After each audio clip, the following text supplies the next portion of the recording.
laba ka mid ah dhalinyarada Soomaaliyeed oo ay dawladda Kanada qorsheynaysa inay dib u masaafurinta ku sameeyso ayaa lagu soo warramayaa inay isdileen.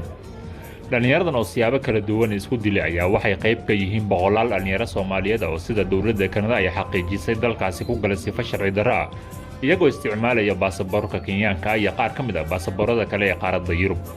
safaaradaha matalada baasaboorada ay dhalinyaradan isticmaalayaan ee dalalka kale ayaa iyana iska fogeeyay in dhalinyaradan ay ka soo jeedaan dalalka ay baasabooradooda wataan.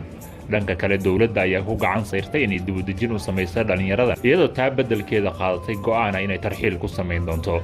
waa kan aabba Soomaaliyeed oo ka mid ah dadka u dhaqdhaqaaqa xal u raadinta dhalinyaradan kaasoo warbaahinta u xaqiijiyay geerida qaar ka mid ah dhalinyarada. waxa waaye wiilashan dhalinyarada ah waxa waaye ilaa 2 sano ayay arrintan socotaa.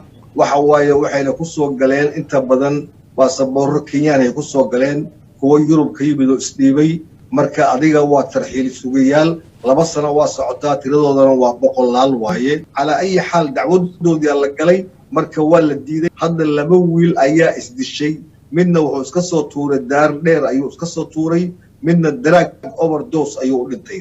arrintaa darteed waayo wiilashana waa wiilal shaqaysta oo aad u shaqaysta familkooda Soomaaliya lacag bay u diraan masaajidada halkan waxa waaye sadaqay baxshaan businessadii Soomaalida boomini ka dhigeen.